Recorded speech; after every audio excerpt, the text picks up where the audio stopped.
Hai Sobat Cermin Lawas, thank you udah klik video ini. Salam kenal buat kalian yang baru pertama kali mampir dan selamat datang kembali buat kalian yang udah subscribe channel ini.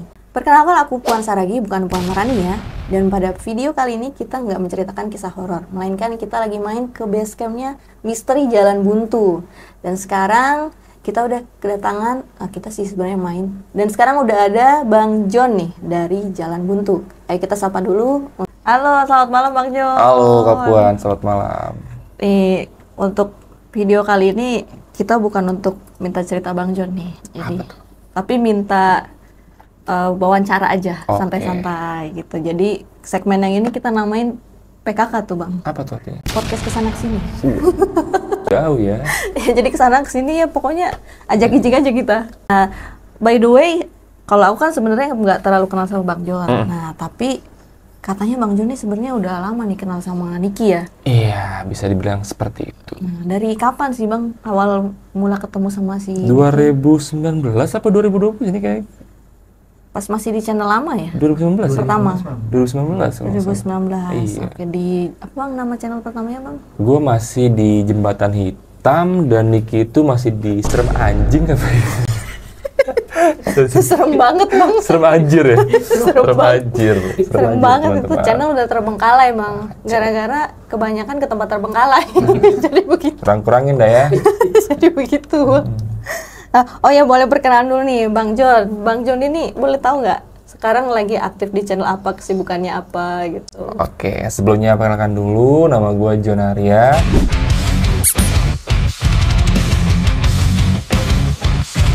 Dan saat ini gue lagi ngebangun channel gue sendiri itu di Jalan Buntu bersama dengan CEO Jalan Buntu dan juga Tia. Nah, jadi jangan lupa untuk di-subscribe ya. Harus dong. Masih baru netas juga. Baru banget tuh. Nah, tapi udah rame ya Bang ya. Alhamdulillahnya. Tuh, jangan lupa support. Abis dari sini langsung cek YouTube-nya Jalan Buntu. Jalan Buntu. Oke Bang, sekarang kita masuk ke sejarahnya Bang John nih. Sebelum ini sebenarnya kita mau mengulik biografinya Bang John nih.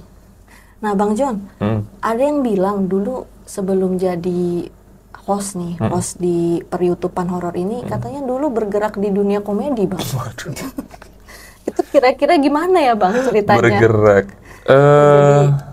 Asal muasalnya kenapa yang dulunya basicnya komedi kok jadi ke horor gitu? Ya, jadi memang benar seperti yang Puan bilang kalau gue tuh di tahun 2014 pernah gabung sama komunitas stand up di Pontianak. Ya, walaupun gak lama ya, tapi ketika gue balik di tahun 2014 akhir, gue gabung di stand up komedi Jakarta Pusat. Karena waktu itu awalnya gue cuma penonton. Oke, terus? Gue suka sama komedi, oke ini lucu nih orang-orang dan kayaknya gue bisa nih gini.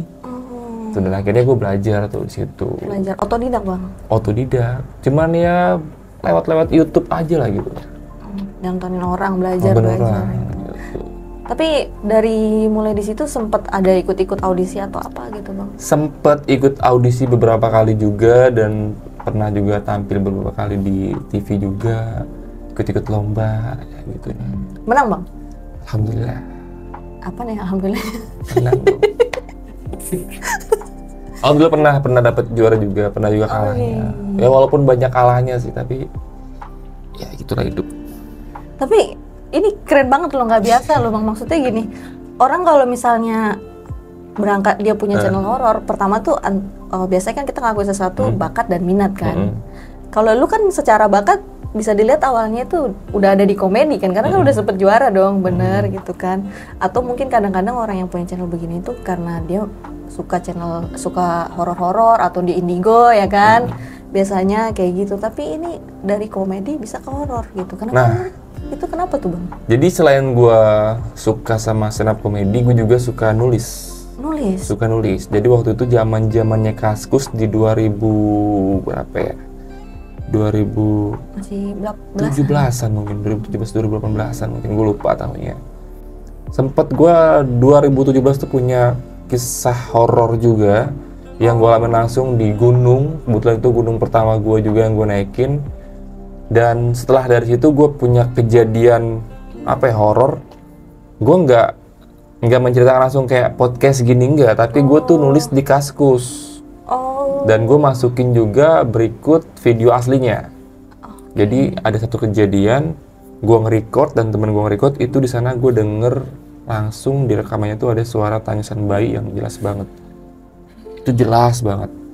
Dan setelah itu juga pas ketika gue turun itu gue juga banyak ngalamin gangguan gaib dan itu gue tulis semuanya ada di Kaskus. Dan di 2019 mungkin ya 2019 gue lupa tahunnya antara 2019 dan 2020 kalau salah. Itu gue ditemukan secara nggak sengaja oleh April dari Lentera Malam melalui Kaskus. Berarti udah lama ya dari lu nulis sampai lu akhirnya ketemu sama si April ini. Dia ngebaca tweet gue di Kaskus dan dia mau ngundang gue untuk jadi narasumbernya di Lentera Malam. Jadi narasumber dulu awalnya dulu gitu. Terus kan lu mulai jadi narasumber tuh Bang. Setelah lu jadi narasumber apa di situ udah ada keinginan Bang lu mau punya channel kayak gini kayak sekarang? Belum ada sih. Jadi gue nothing tulus aja. Waktu itu gue diundang, bahkan saat itu gue sama sekali nggak dibayar ya, karena waktu itu memang Lentera Malam tuh masih ngerintis. Gue inget banget ada ucapan dari April kalau kita belum bisa ngasih fee Bang, nggak masalah, gue bilang gitu. Kalau emang mau undang aja. Kalau gue sempet, gue ada waktu, gue dateng. Nah, akhirnya gue dateng tuh ke tempatnya Lentera Malam, jemput malah sama dia. Nah, habis dari situ video gue tayang, lumayan juga yang nonton. Ada temen gue di rumah bilang, John, gue liat lu di YouTube. YouTube apa? Lentera Malam. Oh iya, gue bilang gitu. Kenapa? Kita bikin yuk konten horor, gue bilang. Konten horor, gue bilang. Kayak bisa nih kita bikin. Karena saat itu gue masih kerja dan belum kepikiran buat kemana-mana. Ya udah, akhirnya gue menghiraukan lah. Jadi berarti awalnya itu karena temen lu juga ya Bang sebenarnya. Tapi gue rasa teman gue ini serius. Karena itu dari awal pertama ketemu, sempat beberapa lama nggak ketemu, dan sekalinya ketemu dia nanya lagi, John, ayo John kita bikin John kita bikin, kayak maksa gitu. Sampai akhirnya kayaknya ini orang serius nih. Yaudahlah kita coba aja lah. Akhirnya iya bener di 2009 nih. Di 2009 akhirnya gue coba untuk ngebuat channel Jembatan Hitam. Berdua ya? Awalnya bertiga malah. Dari 2 orang ini, gue bilang kita cari 1 orang lagi deh. Akhirnya gue ngajak teman gue tuh namanya Robot serius. Dan kita bikin tuh, gue Ando sama Robot bertiga. Satu merek sepatu, satu merek TWS Bang. Ando ya, merek sepatu ya. Iya sih. 2009 atau 2019 Bang? 2019. Tadi gue nyebut 2009 ya? Iya. Oke, 2019, bukan 2020 awal. 2009 mah gue baru lulus SMP Bang. Sama, 2009 tuh gue baru lulus SMA gue malah. 2009. Oke, berarti akhirnya lu buatlah channel Jembatan Hitam ya itu ya? Betul. Dinamakan dari 2019 bertiga. Berarti awal karir lu di dunia per-YouTubean itu berarti mulai dari Jembatan Hitam dong ya? Jembatan Hitam. Itu lu berarti masih ngelanjut kerja atau gimana Bang? Masih. Masih ngelanjut? Masih kerja, tapi gue sambil kerja sambil ngonten. Jadi setiap pulang kerja tuh gue nyari narasumber tuh. Maksudnya gue udah syutingnya itu di setiap pulang kerja. Jadi bener-bener harus bagi-bagi waktu ya waktu itu. Bagi-bagi waktu. Nah, ngomongin Jembatan Hitam nih Bang. Dulu kalau nggak salah si Niki juga pernah cerita, dia juga sempat jadi narsum ya di sana ya, bareng sama timnya si CCRT kalau nggak salah, Bos Spiridol juga ya kalau nggak salah. Komplit banget tuh. Serem waktu masih anjing waktu itu. serem banget. Serem anjir waktu itu, komplit banget formulanya, gue inget banget. Kalau nggak salah itu ada CCRT. Ya. RT apa RT sih? CCRT. Sebenarnya namanya Erni Bang. Iya, Cerni ya. Halo Cici, sehat Cici ya. Terus juga ada siapa? Gue inget banget sama Indri. Iya. Sama juga ini ya. Terus. Sampai 2 kali loh. 2 kali. Iya segitu doang ya, berlima malu ya, berlima ya waktu itu ya. Itu belum dapet sih yang berlima ya waktu itu, berlima. Yang si Kevin itu belum ada juga di situ. Belum. Nah itu gue sempat nonton sedikit Bang di situ tuh, kayak apa ya? Kayak lagi di bengkel-bengkel gitu suasananya. Iya, itu lebih tepatnya bukan bengkel sih, tapi rumah gembel ya. Tapi kayak konsepnya kan kalau gue lihat video Jalan Buntu sebenarnya agak-agak mirip, karena di Jalan Buntu kan video lu juga sebenarnya kontrasnya nggak terang kan. Maksudnya mungkin apa memang lu sukanya begitu kali ya konsepnya. Memang gue tuh cowok yang suka kegelapan. jalan gelap. Tapi kan udah Titit. Nah itu kan kemarin sempet tuh abis nelusurin jembatan hitam, tapi waktu itu gue nemunya bukan jembatan hitam tuh bang, namanya udah berganti kan kalau nggak salah. Nah itu kenapa udah diganti. bang? Jadi sempet vakum ya, karena sempet berjalan kurang lebih hampir setahun gue jalan, dan mungkin ya karena gue waktu itu nggak fokus ke YouTube, tapi gue juga sambil kerja kan, dan teman-teman gue juga sambil kerja, jadi kadang syuting kadang enggak tuh. Oh jadi nggak konsisten? Nggak konsisten. Ya Nggak konsisten, akhirnya karena gue udah berjalan waktu itu kurang lebih hampir setahun lah gue berjalan, tapi ya gitu-gitu aja. Gue coba mutusin kayaknya gue memang harus coba untuk jalan nih, gimana caranya gitu. Sampai akhirnya sempet gonta-ganti tim tuh, sampai gue gonta-ganti tim dari yang awal bertiga sampai 5 orang, sampai bertiga lagi. Waduh. Dan akhirnya di tahun 2021 gue mutusin buat fokus ke YouTube. Di 2021 akhirnya gue coba untuk resign dari tempat kerjaan gue. Gue bilang sama Ando kita jalan ke YouTube tuh, nanti kita cicil alat lagi, kita upgrade alat lagi. Gimana John? Ya gue mau resign dok. Serius lo? Iya gue resign. Ya udah lu resign, gue resign. Ando ngomong gitu, tapi ternyata ketika gue udah resign duluan, si Ando ini nggak resign. Anjing. Mas Ando, Anda gimana sih Mas Ando? Gue udah resign, dia nggak resign. Gue udah bela-belain buat jembatan hitam, tapi dia nggak resign. Mas Ando nih mentang-mentang udah punya pabrik sepatu nih kayaknya dia. Gila emang. Jadinya begini. Kan dia percaya kalau ada orang bilang gue resign. Tapi bener bang, gue juga pernah ngalamin di kerjaan gitu. Jadi bilang, ya udah, gue resign. Gue lihat orangnya sampai sekarang masih kerja bang, kagak pindah-pindah. Si butuh dia ternyata. Iya, tuntutan bang gitu. Nah berarti itu 2021 akhirnya setelah 2 tahun lu ngerasa channel Jembatan Hitam ini kayaknya kurang nih pergerakannya gitu. Akhirnya lu putusin untuk fokus. Tapi ternyata ketika lu udah mau fokus, temen lu nggak jadi resign. Akhirnya apa tuh bang yang terjadi? Akhirnya terbengkalai. Ya, padahal udah bela-belain. Udah resign gue bela-belain, tapi ternyata nggak jalan. Akhirnya karena gue resign, gue punya uang dari apa ya? Ya uang pisah gitu kali. Uang pisah lah ya, dari jam sostek gitu, BPJS segala macem. Dan akhirnya dapatlah gue uang. Akhirnya gue bikinin tuh warkop di daerah Serua, Depok. Bikin warkop beralih. Beralih gue dari stand up komedi jualan kopi sekarang ya. Dari stand up komedi, host YouTube, terus jadi abang warkop. Iya, bikin warkop gue. Bikin warkop itu ternyata di 2021 itu kan transisi ya, awal dari pandemi kan. Iya benar-benar. Baru-baru ini normal tuh. Iya, COVID masih normal. Ternyata susah buat ngebangun usaha di tahun itu. Cuma berjalan ya, mungkin ya karena banyaknya pengangguran juga, jadi banyak begal gitu kan. Gue baru berjalan 4 bulan, warkop gue itu didatengin sama begal. Bisa didatengin begal bang? Didatengin begal, motor gue ditaikin sama maling gitu. Jam 12 tuh biasanya warkop lagi rame karena posisinya hujan, sepi. Niat gue hari itu pengen tutup karena gue rasa nggak bakal ada customer nih habis hujan kan. Gue lagi cuci piring di dapur, gue dengar suara ada orang datang nih. Wah customer nih, gue bilang gue mau nutup lagi, datang lagi. Pas gue lengok ternyata tuh motor gue lagi dinaikin sama begal itu. Mau coba diambil. Mau diambil tuh. Gue refleks, gue ngambil linggis dari kolong etalase, gue uber tuh. Motor gue ditinggal, mungkin dia panik, dia kabur ke temennya, dan temennya itu ternyata udah setiap di motor. Oh. Nah gue pikir dia kabur nih, tapi ternyata enggak. Temennya di motor ini ngelempar samurai, dan panjang banget itu, nyala segitu. Lempar samurai segini panjangnya, dan dia nguber balik gue. Waduh. Karena gue megang linggis segini di bawah samurai, gue teriak kan, tolong. Akhirnya samping keluar nih, tukang reparasi sofa. Pas banget di samping warkop. Ditolongin. Keluar ditolongin lah, diambil bambu tuh, diuber. Weh, maling. Nah, yang bikin gua kenapa harus tutup tuh warkop karena si begalnya ini ngancem gue. Awas lu ya, nanti gue balik lagi lu, gue matiin lu semua, gue bakar warkop segala macem lu. Anjir. Kena nih mental nih. Ya, takut lah gue, takutnya bukan apa-apa.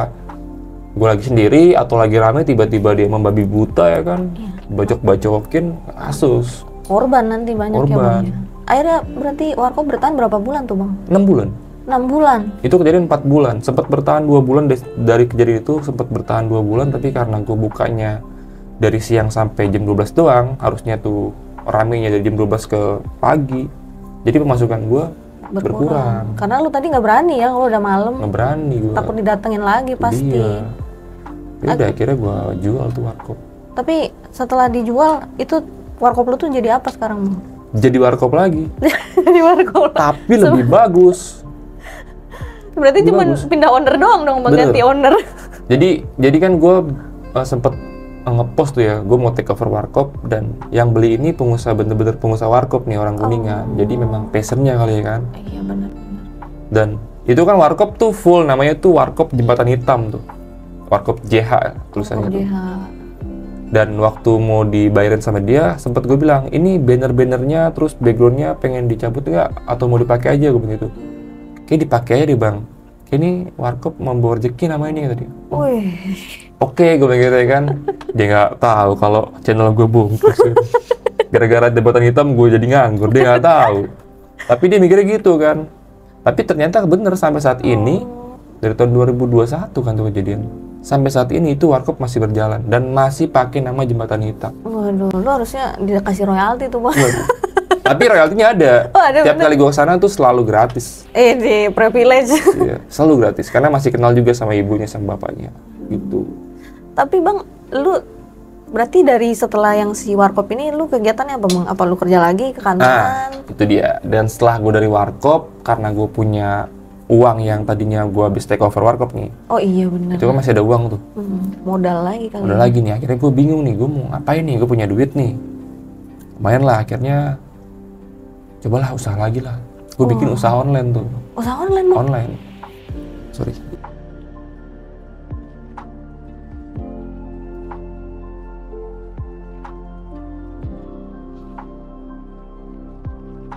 Sorry, gatel.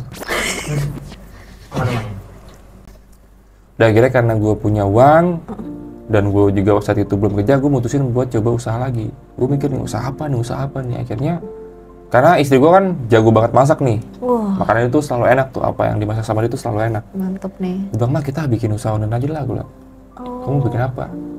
Seblak. Wah, boleh nih seblak nih ya kan. Akhirnya gue bikin tuh seblak. Dan namanya juga tuh nggak jauh-jauh dari mistis. Kok bisa usaha makanan namanya Iya, mistis? seblak horor. Sebenarnya Serius, seblak horor. sebelah horor. Seblak horor. Gue bikin namanya tuh seblak horor. Enggak bang, itu lu pas bikin nama begitu istri lu kagak marah bang? Sempet kayak gini, gue tuh yakin ya nggak ada nama yang lain gitu. Itu kan. Emang lu out of the box banget gitu Iya, gue kan? bilang, udah mas seblak horor aja gue begitu. Bahkan tuh backgroundnya gue bikin hitam, terus ada gambar apa kayak devil gitu, ada Oh iya. animasi tapi ada tanduknya dan lagi makan seblak anjir. Itu gue bikin, gue desain seperti itu.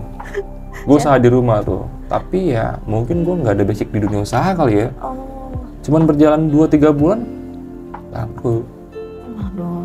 Tapi ini online-nya tuh gimana sih bang? Maksudnya jual jadi atau kayak lu mitra sama GrabFood apa GoFood Iya, gitu? GrabFood, GoFood, Shopee, kayak gitu. Oh, Cuman gue juga buka di rumah, jadi kalau ada tetangga yang mau beli langsung bisa. bisa on the spot. On the spot gitu. Ternyata pernah juga jual gitu. Tapi emang pada waktu itu ya bang, waktu dari era COVID sampai new normal tuh memang bisnis-bisnis begitu sih yang menjamur ya. Iya. Jadi mungkin lu berpikir bakal rame ya, Betul. tapi ya begitulah.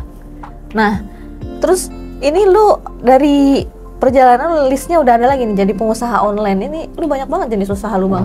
Kacau. Sebenarnya kalau misalnya gue tarik benang merahnya perjalanan dari lulus sekolah sampai sekarang, wah mungkin udah bisa berjam-jam nih cerita nih. Karena hidup gue tuh emang dari kecil tuh udah keras banget, Cok. Gila, Waduh. bener-bener sulit dulu cuy. Sampai sekarang juga masih sulit sih.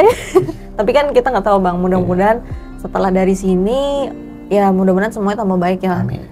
Walaupun ini ya masih merintis ya, Betul. tapi kita selalu afirmasi positif aja. Harus. Gitu. Tapi bang setelah 2 kali nih, lu gagal nih memulai usaha, lu apa sih yang lu pikirin bang ketika itu? Apa lu maksud gue kayak gini, kalau 2 kali biasanya orang udah nggak mau mencoba lagi nih. Jadi langkah lu selanjutnya apakah masih buka usaha setelah ini? Karena udah 2 kali mengalami kegagalan ya, gue pengen yang ketiganya seharusnya itu berhasil. Tapi ternyata lagi-lagi, gue gagal lagi coy. Jadi lu, abis usaha ini, duit kan habis nih. oh Modal nggak balik lah, maksudnya habis buat hidup hari-hari. Karena gue waktu itu punya 2 orang anak kan. Gue punya 2 orang anak. Terus ya gue nggak ada pemasukan bulanan, jadi uang yang harusnya dipakai buat modal itu habis buat biaya sehari-hari, sekolah, makan segala macem lah. Iya. Sampai akhirnya udah bener-bener di kantong tuh sisa 2.000 coy, sumpah. Anjir. Wah, anjir gue sisa 2.000, gimana nih caranya gue bisa bertahan nih? Coba lah gue nanya sama teman-teman gue, ada kerjaan gak nih? Ada kerjaan, coba lah. Gue sempet nyari-nyari juga di situs-situs kerja gitu kan, sempet ngirim CV. Sampai akhirnya gue ngeliat April lagi Lentera Malam, dia tuh ngepost ada dibutuhkan freelance untuk Miniso di retail kan. Wah, gue liat persyaratannya laki-laki, wah masuk nih gue nih, tinggi 170 minimal, gue 178 waktu itu kan. Wah masuk nih, berkomunikasi bagus, berpenampilan menarik, wah kriteria gue banget nih. Oke, Tapi di akhirnya usia maksimal 25 tahun, anjing. Umur gue saat itu 29. Terus gimana Gue tuh? bilang, tetap gue coba tanya, Pril, bisa nggak Pril masukin gue? Umur gue 29 Pril. Tapi gue punya pengalaman lama nih di minimarket, di retail nih. Coba lah bang, nanti gue tanya temen gue. Tanya akhirnya di lobby mungkin sama April, akhirnya gue dikasih kontaknya langsung si temennya ini, HRD-nya ini Mbak Ingrid. Halo Mbak Ingrid. Kira gue sapa tuh, Mbak, saya temannya April, boleh nggak saya daftar di sana? Oh boleh, coba kirim CV-nya aja.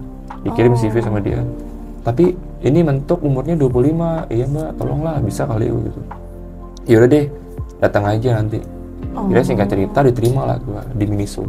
Dan itu gue dibayar seharinya karena freelance tuh cuma 150.000. Itu selama 1 bulan tuh berapa hari kerja tuh bang?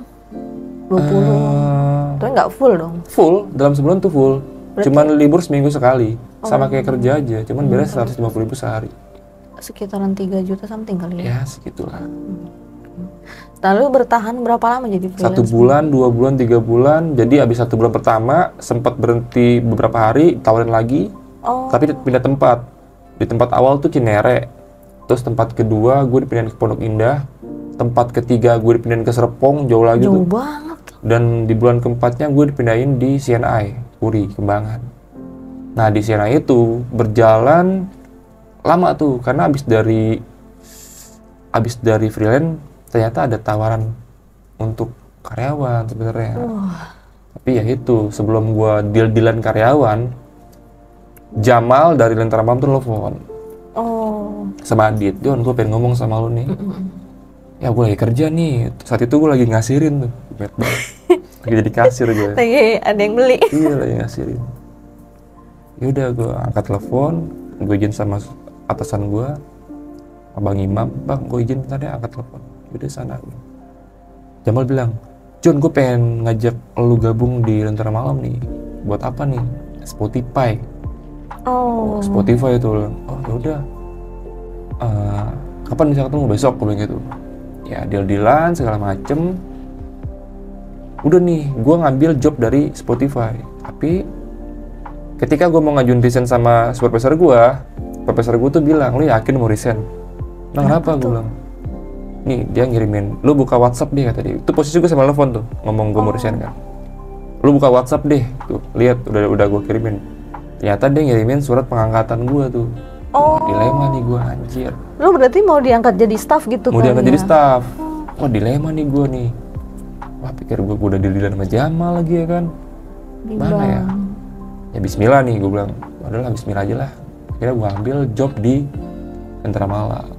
Waktu itu gue megang Spotify khusus. Tapi bang, apa sih yang membuat lu mengiyakan untuk kembali ke, istilah kan lu balik lagi ke dunia horor nih setelah lu udah gagal nih di Jembatan Hitam. Apa sih motivasi lu mengiyakan lagi ke dunia horor gitu loh? Kesempatan yang gue ambil pada saat itu adalah gue pengen belajar dari situ. Karena gue tahu waktu itu Lentera Malam adalah platform YouTube yang bisa dibilang lumayan terkenal lah. Iya sih, benar. Jadi lu emang mau belajar ya? Mau belajar di sana. Itu dan ya karena gue pikir juga kerjanya lebih santai dibanding di Miniso gitu kan. Jadi kalau di Miniso kan gue shift-shiftan tuh. Iya sih benar-benar. Dan di mall itu begitu. Pulangnya kalau masuk malam itu selalu closingan tuh lama, bisa sampai jam 12 gue di mall. Iya lah, mall tutup kita belum selesai ya bang. Ya udah akhirnya gue putusin buat join di Lentera Malam. Oh iya, jadi awal ketemu di horor lagi ya, karena lu kelentar malam ya. Padahal pertama jadi narsum. Dari narsum. Tapi sekarang lu jadi apa waktu itu Bang di Spotify host ya? Atau apa? Enggak, sebelumnya tuh gue di Spotify sebagai produser. Wih, langsung jadi produser nih. Dari nyari-nyari narasumber, terus ya sampai 3 bulan berjalan, ternyata kontrak sama Encore-nya habis.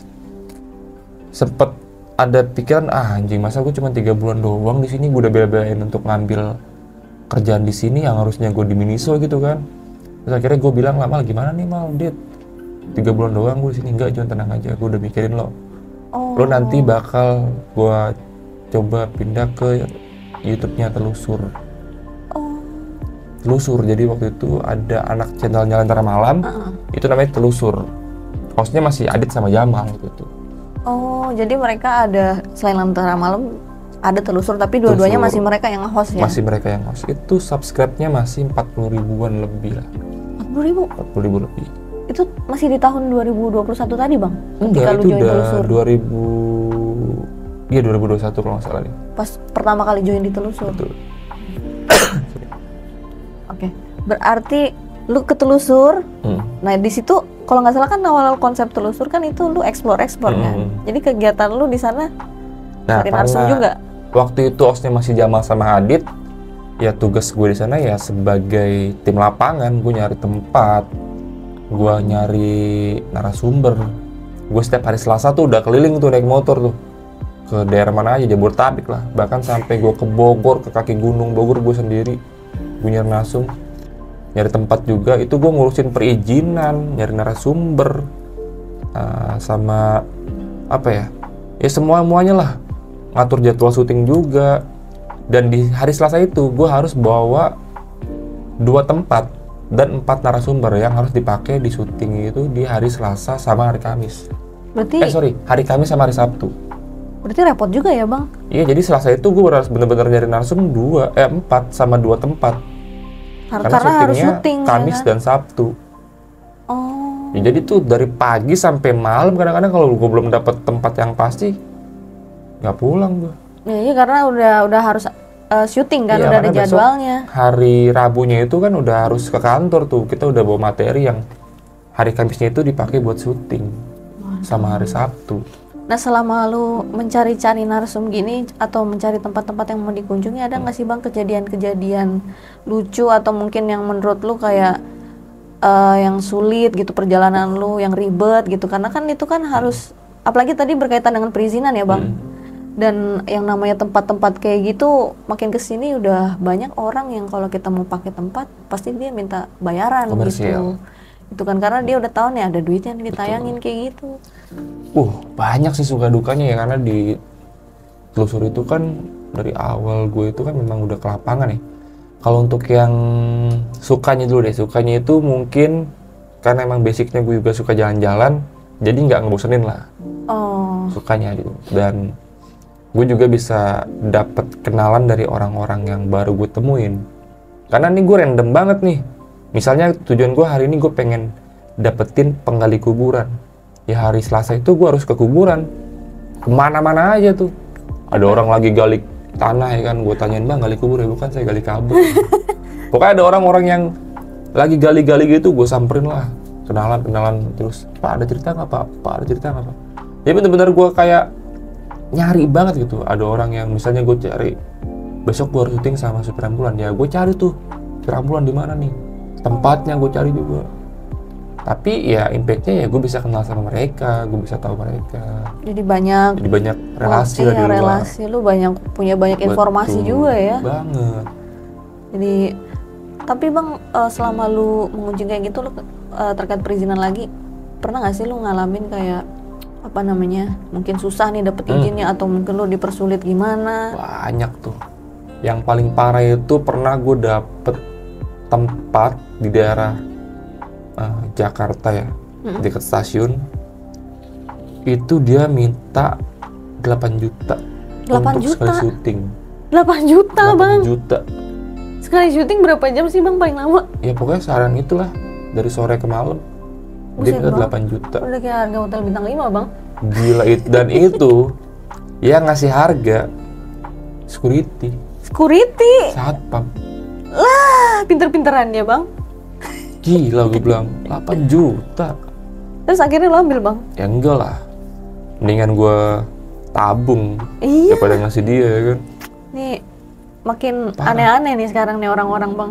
8 juta gue nego akhirnya sampai bilang yaudah bang kalau mau tuh 4 juta. Buset gue bilang Masih mahal. security. Dia bilang katanya, bang tempat ini mah dijamin serem karena di sini yang udah pernah make tuh ada Sarah Wijoyanto, Pranna Leu, Ruben Onsu. Wah, cing gue bilang. Ya mereka kan kelasnya artis ya kan. Ya beda lah ya bang. Kita kan masih YouTuber gitu kan kasarnya kan. Itu juga duit kayak gitu, itu juga pinter-pinteran dia mungkin di markup. Iyalah, gila security gila lu ya. Cing. Nonton kan nih orang nih? Nggak tahu. Semoga lu nonton lu. Udah banyak nih bang, gua rasa korbannya. Banyak sih. Korban 8 korbannya. juta, mungkin sekarang Gila. 10 juta kali ya bang. Tapi dengar kabar sih, dengar kabar gitu? yang Kenapa tuh? karena kan banyak juga teman-teman konten kreator yang kesana kan. Oh, Security itu katanya udah di-cut. Karena ketahuan itu tempatnya itu dikomersilin ke orang-orang. YouTube Kreator. konten kreator. Jadi tempat itu ke expose. Dan bosnya nonton. Dan gara-gara nonton, ini siapa yang ngasih izin? Oh, jadi dia ternyata sebenarnya dia. kayak gitu nggak diizinin sama yang punya ya? Cincain aja sebenarnya. Aduh. Orang lapangan lah. kayak Tetap gitu. aja dia udah kenyang bang sama duitnya. Ya, tapi seenggaknya kan dia udah di-cut kan. Jadi ya apa yang lu nikmatin cuma sesaat, tapi akhirnya lu melarat. Kuat. Iya. Dinikmatin sesaat malah melarat tuh ujungnya. Nah bang, lu kan tadi ditelusur cari-cari narsum gitu. Tapi telusur itu kan kalau nggak salah sempet ganti nama dan kemudian berubah menjadi podcast. Nah kan gue juga sepesona tuh kan berdua sama dia nih. Itu kenapa bang kok bisa ganti nama dan ganti konsep? Oke. Jadi setelah gue megang telusur ya, yang awalnya hostnya masih sama Jamal dan Adit, itu sempat akhirnya ada agenda untuk menyerahkan telusur itu ke gue sepenuhnya. Oh, Adit sama Jamal menyerahkan telusur itu ke gue sepenuhnya. Jadi di saat itu gue ditunjuk sama Jamal dan Adit untuk menjadi host juga di situ. Jadi job desk gue tuh double nih, bukan double malah triple, Apa? fourple, fiveple, Apple. banyak lah pokoknya. Jadi job desk gue tuh pada saat itu banyak banget. Nyari narsum, nyari tempat, terus jadwal syuting, jadi produser juga, nemenin narasumber ya kan. Oh, Mungkin lu ngerasa kali kan waktu itu kan. Iya bener-bener. Sebelum syuting kita ngobrol dulu segala macem Iyalah. kan, sampai selesai syuting juga kita masih ngobrol kan. Bener-bener. Sampai akhirnya pulang lu gua anter kan ke depan pagar. The best nih bang Jon. Udah selesai syuting gua harus ngetik video lagi, setelah itu gua harus bikin judul, bikin thumbnail, Iya. ngatur jadwal syuting dan punya tim juga. Tuh banyak banget tuh. Ya sampai akhirnya ada satu momen di mana kenapa kita harus mengganti nama channel ini menjadi Jalan Gelap. Kenapa tuh bang? Dikarenakan pada saat itu yang pertama ada satu kejadian yang bikin gue harus kayaknya kapok nih untuk jalan keluar. Itu salah satunya karena ada beberapa kejadian aneh yang dialami sama keluarga gue di rumah after syuting ya, setelah syuting dari telusur. Itu kejadian itu faktor salah satunya. Dan faktor keduanya ya tadi tempat lokasi itu yang ada di khususnya di Jabodetabek dan sekitarnya itu udah banyak banget dipegang sama ormas, sama warga sekitar, dan itu bentuknya komersil. Jadi makin lama makin susah ya Jadi bang? makin susah dan makin mahal. Bener sih. Secara perizinan susah, secara kita buat pakai konten susah. Ya udah, akhirnya kita coba gimana caranya untuk tetap berjalan nih. Akhirnya sampai ada omongan dari Adit sama Jamal, yaudah kita harus ganti nama channel dan kita ubah konsepnya menjadi podcast. Jadi podcast. Kayak gitu. Di situ sebenarnya ada untungnya juga karena kan maksudnya beban lu di situ untuk mobile jadi nggak ada ya, nggak ada mobile lagi. Iya, sebenarnya itu plus minusnya itu. Ya plusnya mungkin yang harusnya gue keliling-keliling tapi sekarang hanya cuman di studio aja. Iya, tapi kan tetap cari narsum kan bang? Tetap cari narsum. Kejadiannya kalau boleh tahu apa tuh bang yang ngikutin lu ke rumah sampai lu akhirnya nggak mau nih untuk cari tempat kayak gitu lagi gitu loh. Kalau untuk kejadian yang dialami sama keluarga gue tuh abis syuting dari Rumah Pocong Pondok Gede kalau nggak salah, itu narsumnya Bang Kancil. Pulang dari situ, sosok pocong itu ngikut ke rumah gue. Sampai Dan ikut. itu dilihat sama istri dan anak gue. Itu Sampai ke rumah. lagi tidur atau gimana? Lagi tidur. Itu kejadiannya tengah malam kalau nggak salah sekitar jam 1:30-2an itu. Lagi tidur, bini gue tuh tiba-tiba teriak. Lampu kan mati tuh, karena tidur dalam kondisi gelap kan. Posisi gue tuh di pojok. Posisi bini gue tuh di tembok. Kasurnya tuh pakai kasur spring bed yang lantai gitu kan. Anak gue yang kecil, anak gue yang besar, gue di pojok, kasur pojok. Istri gue teriak, gue bangun dong. Gue nyalain lampu. Kenapa bang? Gue bilang gitu. Gila ya kamu syuting dari mana sih tadi? Kenapa emangnya? Masa ada pocong di sini? Anjir. Jadi tuh pas dia melek, dia hadap-hadapan sama pocong. Gini bang. Hadap-hadapan sama pocong. Anjir, siapa juga Pas yang lampu yang nyala itu hilang katanya. Itu kejadiannya. Dan akhirnya karena istri gue teriak, anak gue nangis nih yang kecil nih bangun. Ternyata pas dia bangun gak cuman nangis karena kaget doang, Tapi digangguin sama pocong itu karena dia tuh nangis itu benar-benar nggak berhenti. Sampai akhirnya dibawa ke rumah sebelah, rumah nyokap. Terus sisa gue berdua sama anak gue yang perempuan yang besar. Dan nggak lama setelah itu anak gue yang perempuan ini nangis juga. kenapa bang? Dia nangis sambil nunjuk ke arah kamar mandi sambil teriak, "Ayah, ada pocong." Waduh. Wah, udah di situ gue udah kesel banget tuh. Tapi rumahnya emang seserem itu bang? Kalau untuk Waktu lu kesana gitu? lokasinya memang seperti itu. Jadi menurut narasumber, rumah itu adalah rumah pesugihan pocong. Sugihan? Pesugihan pocong. Gue juga baru tahu ternyata ada pesugihan pocong. Jadi ditinggalin sama 4 atau 5 orang, satu keluarga lah intinya. Satu keluarga. Ayah, ibu, dan 2 orang anak kalau nggak salah. Jadi 4. Dalam beberapa bulan itu meninggal dalam waktu yang beruntun. Dimulai dari anaknya yang pertama, yang kedua istrinya, sampai terakhir itu yang meninggal suaminya. Sampai akhirnya kosong. Iya. Dan suaminya ternyata yang mengandung pesugihan. Waduh. Tuh. Jadi itu cepat kosong 30 tahun lama tuh. 30 tahun? 30 tahun kosong. Gila. Itu menurut narasumber 30 tahun kosong. Ternyata dia ngikut bang sampai ke rumah lu. Nah, dan yang dilihat sama anak gua itu pocongnya 2, bukan cuma 1. Yang si Naya ini, yang anak gua yang besar. Cewek cowok tuh gimana bang? Iya. Gue juga nggak tahu ya kenapa ya ini salah atau enggaknya yang dilihat sama anak gua, tapi menurut anak gua dia tuh ngeliat 2 sosok pocong. Yang satu pocong itu rambutnya keluar-keluar. Cewek kali yang Mungkin. keluar. Itu bahaya banget sih bang, sampai ngikutin dan sampai apa ya, meneror Parah. keluarga lu. Kalau misalnya itu kejadian cuman gua ngalamin nggak masalah. Tapi Sorry. Tapi masalahnya udah ke keluarga dan gua nggak suka gitu. iya. Terus apa yang terjadi bang ketika setelah itu lu gimana mengatasi? Ya udah akhirnya besoknya gue balik lagi sebelum berangkat syuting nih ke studio. Gue mampir ke rumah Bang Kancil. Gue jemput, gue minta anterin lagi ke tempat gue syuting. Dan di situ gue bilang, jangan ganggu gue lagi. Gak Ke usah rumah ngikutin itu? gue lagi. Iya. Tapi di situ sempet syuting juga kan bang? Sempet syuting. Diganggu tuh nggak bang selama proses syutingnya itu? Ini salahnya gue juga pada saat selesai syuting. Bukan pada saat sih, bahkan aduh gue lupa ceritanya. Jadi di awal tuh di rumah pocong itu sempet gue ngeliat ya pocong itu tadi. Kelihatan sama Kelihatan. Dia tuh hilang di jadi situ ada pendopo. Ada 4 tiang yang ukurannya itu sebadan gue tuh tiang pendoponya.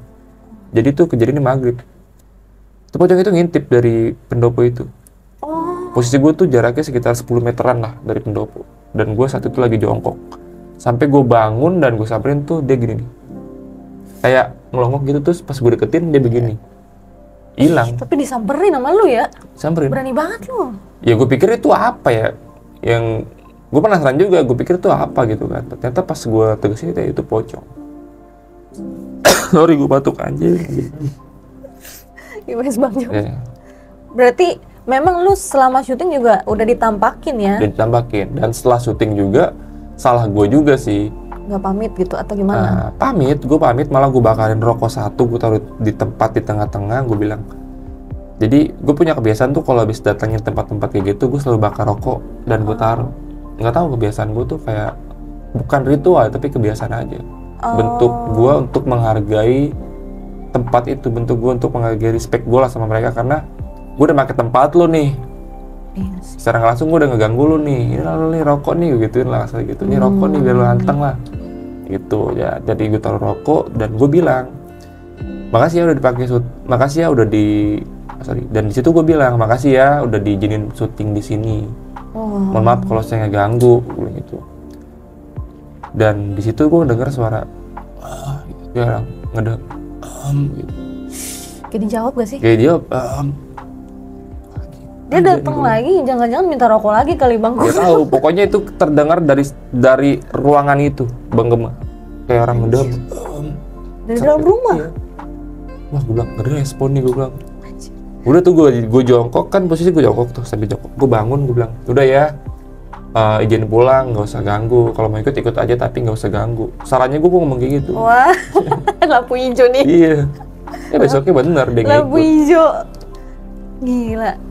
Jadi udah, emang ternyata nggak menutup kemungkinan ketika lu habis melakukan penelusuran ada aja yang ikut ya. Ada aja. Gitu, oke deh. Nah, akhirnya berubah jadi podcast yang mana lu mencari narasumber. Nah, bicara tentang narasumber nih Bang, lu kan tahu nih sekarang lagi banyak fenomena mengenai narasumber. Fenomena apa nih? Ada beberapa jenis kata yang mengungkapkan narasumber ini Bang. Jadi ada yang bilang narsum kondangan, Oke. ada yang bilang narsum keliling gitu, ada yang bilang narsum pendongeng, macam-macam. Lu Kalau kan bentuk batu karir. karir. Jadi Gimana ya? gimana tuh Bang? Lu pernah gak sih Bang menemukan modelan narsum kayak gini? Sebenarnya gue paham sih dengan apa ya, siklus kayak gini ya, karena kan kita nggak buta juga ya sama orang-orang kayak gini. Tapi lagi-lagi gue menyikapinya dengan ya mungkin mata pencariannya di sini, dan mungkin dengan adanya podcast ini bisa ngebantu, itu positifnya. Iya sih, ada sisi positif ya, benar ya. Kalau ada yang bilang langsung pendongengan kalau ada yang bilang ini langsung kondangan ya mungkin juga ya dia pengen nyari sesuatu, mungkin kayak ya dia nyari panggung atau apa gitu kan, kita juga nggak tahu lah. Pokoknya intinya seperti itu.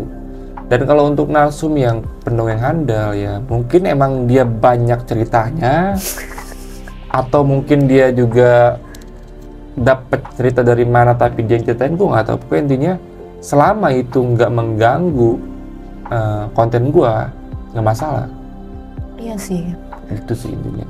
Tapi kalau dari narsum ini Bang, kadang lu tau lah kita kan bekerja di dunia YouTube ini nggak lepas dari yang namanya komentar netizen. Soalnya gue lihat banyak banget komentar-komentar yang wah itu mah kacau banget Bang, sampai beneran dikatain si narsum ini gitu kan. Jadi itu untuk minusnya kan jatuhnya kan ke personal ya, personal narasumbernya bukan ke konten, bukan ke channelnya kan. Iya sih. Ya kita sebagai content creator menyediakan tempat untuk wadah nih, lu mau cerita ya di sini gitu. Kalau terlepas dari netizen bilang, oh pembohong lu, ya itu kan yang dijudge kan narsum ya kan, bukan kitanya kan gitu. Ya kalau emang ya kayak gitu ya serahkan saja sama netizen lah lu. Tapi Bang, selain narsum-narsum kayak gini, pernah nggak lu nemuin narsum-narsum yang menurut lu kayak agak nyeleneh lah atau mungkin aneh tapi juga lucu gitu? Oh itu gue nyebutin narsum dongo ya. Narsum dongo, ada lagi narsum dongo nih. Kenapa tuh Bang, kok lu sampai bilang dia dongo Bang? Iya kadang tuh ya mungkin nggak tahu ya, mungkin dia nervous atau gimana, atau mungkin emang dia lupa sama ceritanya gimana ya kan. Tapi anehnya sebelum syuting itu kan biasa kan gue nelfon narsum dulu nih. Iya betul. Untuk tahu Ceritanya. apa cerita yang bakal diceritakan. Dan selain nelfon juga untuk mengetahui ceritanya dia, gue juga pengen tahu cara dia bercerita. Apakah storytellingnya bagus? Iya Atau betul-betul. enggak? Dan di saat telepon itu meyakinkan banget bro. Meyakinkan? Iya bang, gue gini-gini, keren nih. Gue dapet bayangan, nih kayaknya kalau gue undang podcast pecah nih, 1 juta penonton nih ya kan. Yang pecah bukan studionya ya.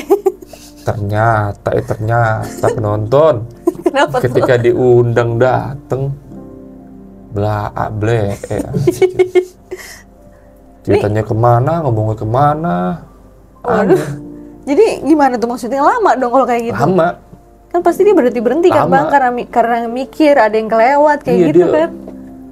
Padahal tuh dia pengen cerita, dia naik motor, bannya bocor, terus dia jalan dorong ada tukang tambal ban, terus dia minum di warung, terus di warung itu ada nenek-nenek, jadi nenek-nenek ini yang punya warung, dan habis dia minum itu dia tidur, pas pagi-pagi ternyata dia tidur di pohon, di bawah pohon. Oh, oke, terus Tapi gue udah tahu nih jalan cerita itu harus seperti itu. Tapi cara dia bercerita itu lama banget anjir. Ih bang, gue tuh bawa motor. Pas lagi jalan tiba-tiba ban gue meledak. Taruh udah bang. Gue lupa bang. Taruh udah bang, gue lupa bang. Oke, gue maafin, gue maklumin. Ulang lagi ya. Kan gue sebenarnya udah tahu nih jalan di mana kan. Karena kan udah nelfon kan. iya bener. Udah bang, cerita lagi bang. Iya. Nih bang, gue jalan nih bang, naik motor nih bang. Ban gue meledak bang. Harus uang tambal ban. Taruh bang, ini masuknya gimana nih bang ya? Gue pengen, gimana kalau gue yang cerita, lu nonton aja gue. Sampai pengen gue, malah gue yang, Udah hafal dulu. iya malah gue yang hafal jalan ceritanya. Anjing gue bilang. Oke. Nah, itu tadi cerita dari narasumber. Terus berganti ke jalan gelap. Tapi akhirnya kan lu meninggalkan jalan gelap, Bang. Kenapa, Bang? Dan ini masih hangat. Mungkin ini yang ditunggu para pemirsa. Oke. Kenapa gue memutuskan untuk membangun channel sendiri Iya, betul. dan memutuskan untuk hengkang dari jalan gelap? Benar. Nah, dikarenakan apa ya?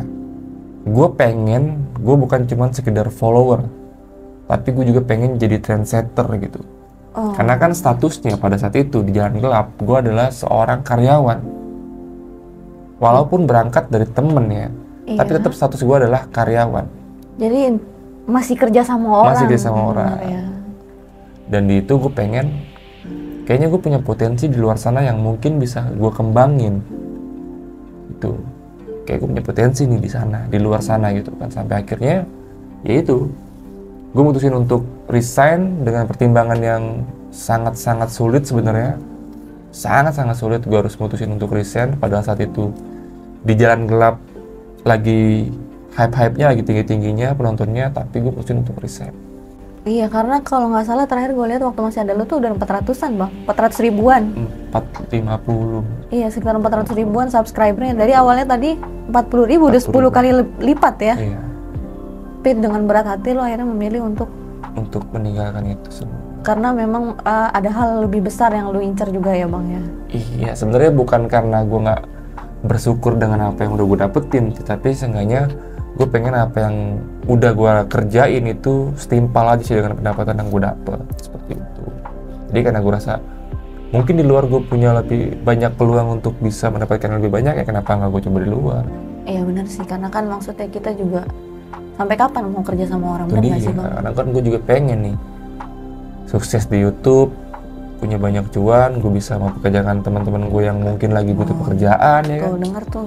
Kerja bareng sama teman-teman gitu, buka Jadi usaha atau apalah. semata-mata ini dari keinginan Bang Jun untuk menjadi apa ya, menjadi lebih besar aja ke depannya ya, Ya, Bang ya. kayak gitu sih. Jadi gitu ya guys ya, jangan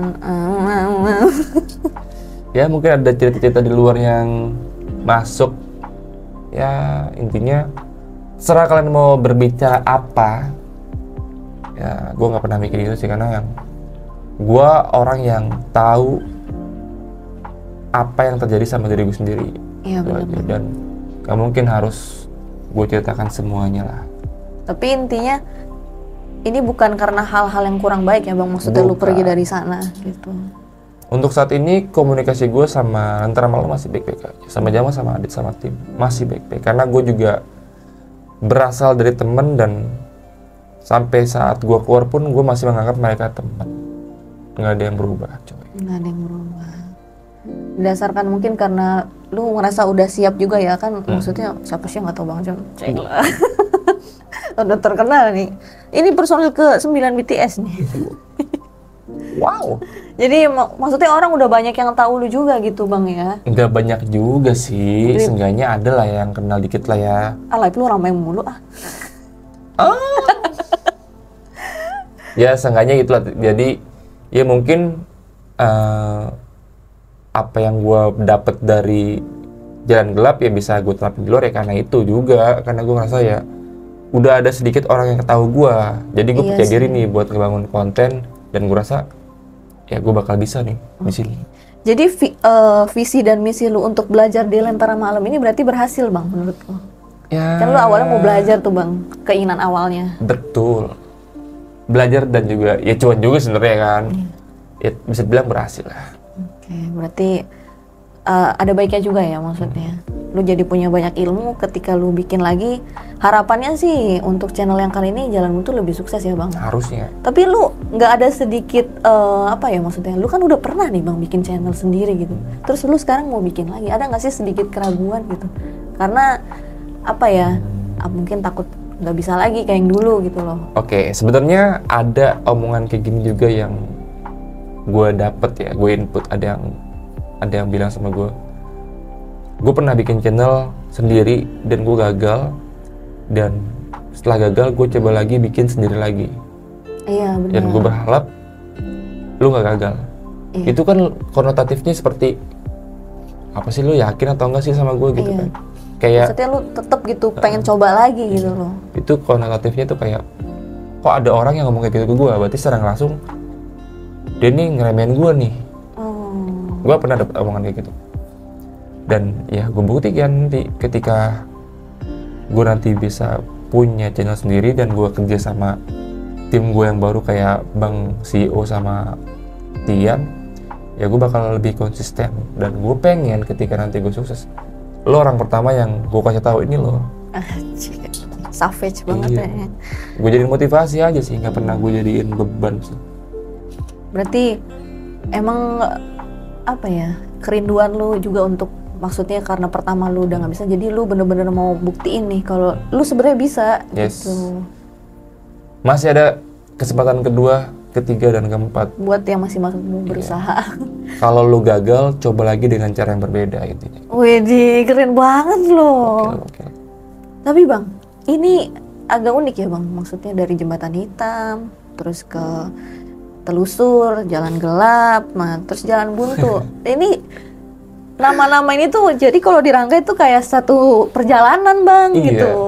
Jadi mungkin filosofinya adalah ketika gue melewati jembatan yang hitam dan akhirnya gue menelusuri jalan yang gelap, sampai akhirnya tibalah gue di Jalan Buntu. Widih. Dan semoga Jalan Buntu semuanya itu menjadi terang. Widih. Oke. Anjing. Tapi kenapa ya bang? Lu kok namanya Jalan Buntu gitu? Nama yang sebenarnya sedikit kurang unsur horornya, bener gak sih? Yes. Apa bang yang bikin lu tertarik dengan nama Jalan Buntu? Karena apa ya? Gua bingung lagi jawabnya apa sih. Apa jawabnya? Iya juga sih sebenarnya ya, tapi sempat ada ketika gue ngebangun channel ini ada perbicaraan antara gue, Tian, dan CEO untuk membuat nama channel. Oh, Nah oke. tadinya malah gue tuh pengen ngebawa nama channel pertama gue untuk dihidupkan kembali, Jembatan Hitam Reborn. Jembatan Hitam Reborn gitu ya kan. Tapi ternyata mungkin partner gue ini kurang setuju dengan nama itu, dan akhirnya kenapa kita nggak pakai nama Jalan Buntu aja, karena kan kita kan syutingnya kan di Jalan Buntu nih. Oh. Tuh. Oh, oke. Masuk akal juga. Masuk akal juga. Jadi kenapa gue mengiyakan, dan ketika teman-teman gue ini mau pakai nama Jalan Buntu, gue iya pakai aja. Karena ya gue berharap Jalan Buntu ini adalah perjalanan terakhir gue dari semua perjalanan yang udah gue lalui, dan semoga Jalan Buntu ini adalah jalan terakhir gue untuk mendapatkan hasil yang maksimal dan kesuksesan yang sesungguhnya, coy. Amin. Jadi perjalanan lu berakhir di Jalan Buntu Nice. dengan hasil terbaik. Nice, kayak Oke. gitu sih intinya. Semoga jalan buntu ini menjadi besar ya Bang ya. Amin. Semoga progresnya cepet, Amin. bagus Amin. gitu kan. Teman-teman jangan lupa mampir ke channelnya Bang Jon. Harus dong. Harus. Oke deh Bang. Terus Bang, selama karir lu sejauh ini Bang, ada nggak sih nilai kehidupan yang bisa lu ambil gitu? Selama perjalanan lu, menurut gua dari apa ya, perjalanan lu hampir komplit ya dari Panjang ya. Sulit. Ya mungkin apa ya, yang bisa gue ambil hikmahnya dari semua ini, ya ternyata lu hidup memang harus berjuang sih sebenarnya. Jadi ketika lu dikasih tanggung jawab, terus lu gagal, ya mungkin lu harus lebih kerja keras lagi nih untuk mendapatkan hasil yang lebih bagus lagi. Jadi ketika lu dikasih tanggung jawab, ya lu kerjain. Kalau gagal ya terus sampai akhirnya lu meninggal gitu. Jadi intinya ya selama lu hidup ya fight aja lah, karena ya lu juga nggak merem kan. Kalau lu kerja keras pasti nanti bakal ada hasilnya. Intinya gitu aja. Jadi selalu berjuang ya Bang, nggak boleh menyerah dalam hidup tuh. Emang ada orang yang prosesnya cepat, ada yang prosesnya lama Bang. Ada. Gimana kita aja. Betul. Ya mungkin gue salah satunya orang yang berproses lama ya. Tapi gue pernah denger gini Bang, ada orang yang dia lari karena ada yang mau dikejar, tapi ada orang yang dia lambat karena ada yang ditunggu gitu. Jadi mungkin ya nunggu itu ya nunggu sampai benar-benar jadi versi terbaik gitu loh. Harusnya ya. Jadi perjuangan lu selama ini dengan waktu yang lama itu nanti bisa terbayar. Nice, gokil. Gitu.